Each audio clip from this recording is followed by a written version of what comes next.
Olá, sou José Luiz, professor da Faculdade São Francisco de Assis. Nossa aula de hoje, ainda na série Teoria da Contabilidade, é sobre os elementos das demonstrações contábeis. Mais especificamente, vamos estudar o passivo no aspecto que diz respeito à obrigação. De acordo com o item 4.26, o pronunciamento técnico CPC 0, já na sua segunda revisão, passivo é uma obrigação presente de transferir recursos econômicos como resultado de eventos passados. Para que exista um passivo, de acordo com o item 4.27 do CPC 0, 3 critérios devem ser satisfeitos.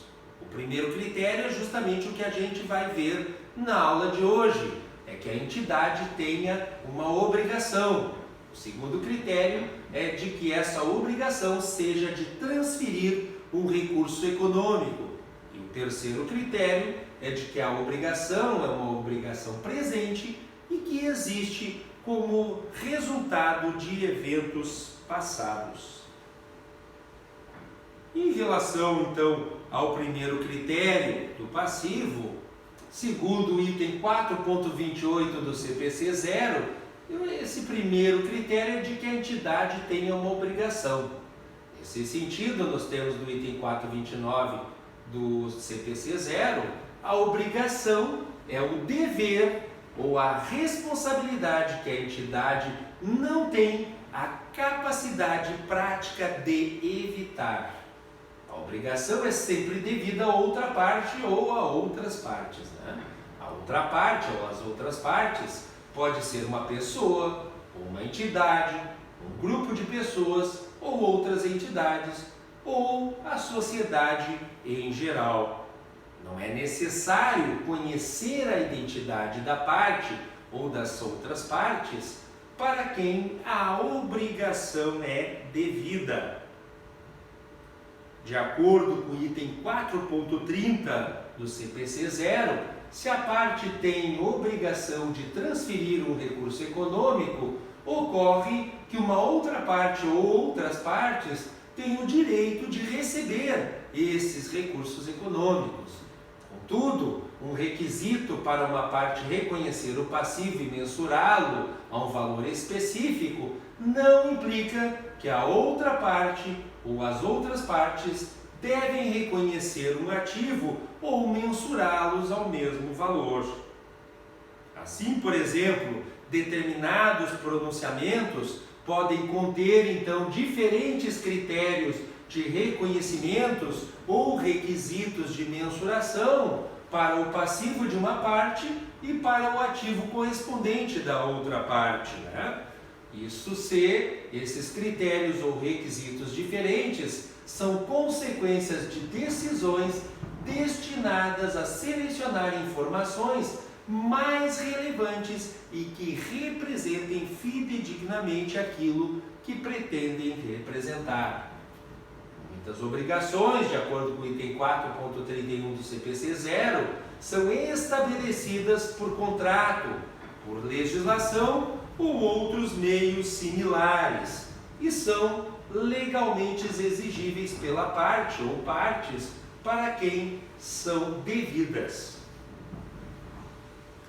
Obrigações, elas também podem resultar, contudo, de práticas usuais, de políticas publicadas ou de declarações específicas da entidade.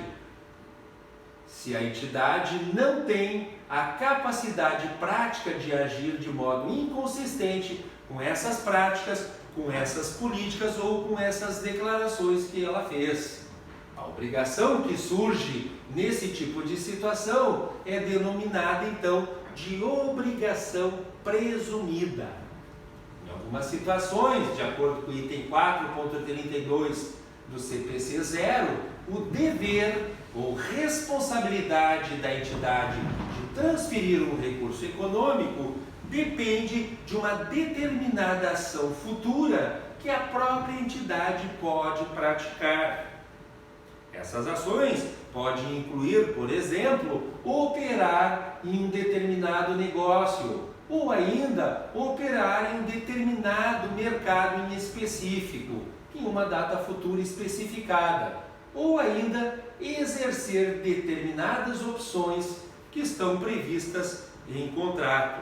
Nessas situações, a entidade tem uma obrigação, se não tiver a capacidade prática, de evitar a prática dessa ação. Além disso, de acordo com o item 4.33 do CPC 0, a conclusão de que é apropriado elaborar as demonstrações contábeis da entidade com base no regime de continuidade operacional também implica na conclusão de que a entidade não possui a capacidade prática de evitar a transferência que poderia ser evitada somente no caso de liquidação da entidade ou deixando de negociar.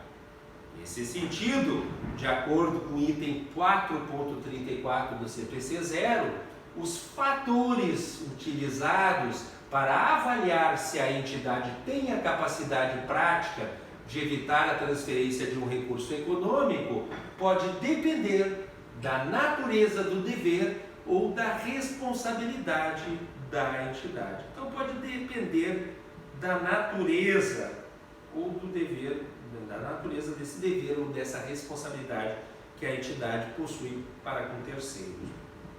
Assim, por exemplo, em alguns casos, a entidade pode não ter a capacidade prática de evitar a transferência se qualquer ação que ela possa praticar para evitar a transferência, ela tenha consequências econômicas significativamente mais adversas do que a própria transferência em si.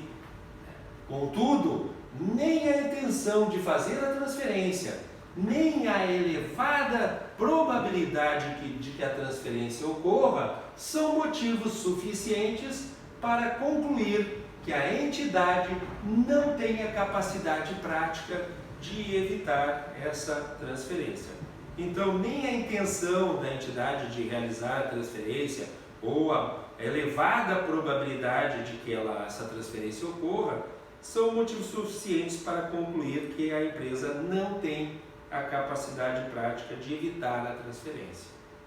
Ademais, em alguns casos, de acordo com o item 4.35 do CPC 0, é incerto se existe a obrigação.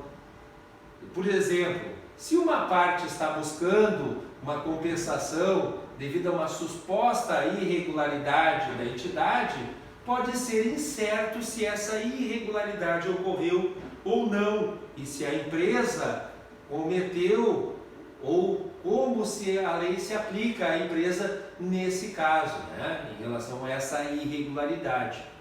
Dessa forma, até que essa incerteza seja resolvida, isso é, até que se tenha uma decisão judicial, é incerto se a entidade tem uma obrigação perante a parte que está buscando a compensação e, consequentemente, se existe o passivo.